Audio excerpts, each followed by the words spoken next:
Imagine waking up right now with no phone to check, no clock on the wall, and no watch on your wrist.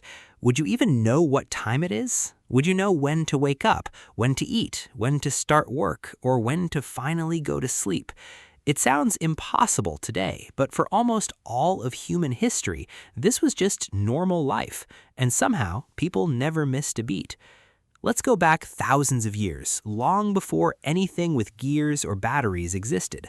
The very first clock humans ever used was already hanging in the sky, the sun. Early humans noticed something simple but powerful. Shadows change length and direction as the day goes on. A long shadow in the morning, a short one at noon, a long one again in the evening.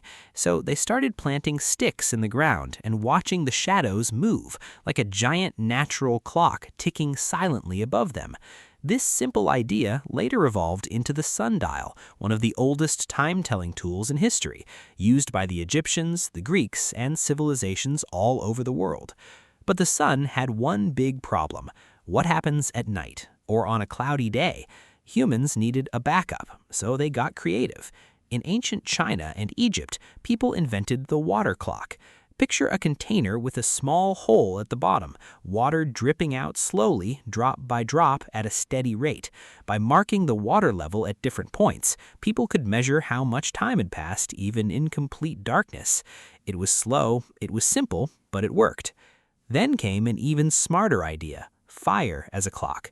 Some cultures carved candles with evenly spaced markings, and as the candle burned down, each mark that melted away signaled that another hour had passed.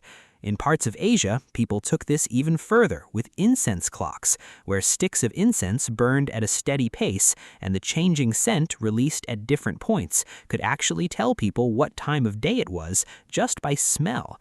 Think about that, a world where you could close your eyes and know the time just by breathing in. For everyday people working in fields, though, the most reliable clock wasn't man-made at all. It was the rooster crowing at dawn, the birds going quiet at dusk, and the position of the stars rotating across the night sky. Sailors out on the open ocean with no land in sight would look up and read the stars like a map and a clock combined, using their positions to estimate not just direction, but time itself. And then there was sound. Entire towns and villages built their daily rhythm around bells. Church bells would ring out to mark the hours, calling people to prayer, to work, or to rest. In many cultures, the call to prayer sounded at fixed points during the day, acting as a shared clock for an entire community. Nobody needed a personal watch when the whole town could hear the same signal at the same moment. Here's the part that's almost hard to believe. None of these methods were perfect. Shadows shifted with the seasons, candles burned faster in the wind, water evaporated. And yet, for thousands of years, this was enough. Farmers knew when to plant, sailors crossed oceans, empires were built, wars were fought and won, all without a single mechanical clock ticking anywhere on Earth. It wasn't until much later that humans finally built the first mechanical clocks, and eventually the watches we strap to our wrists today.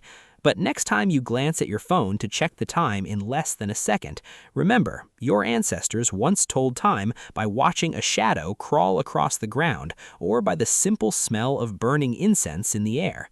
So if people could cross oceans without a single clock, how did they even find their way without a compass? That's a story just as wild, and it's coming up next.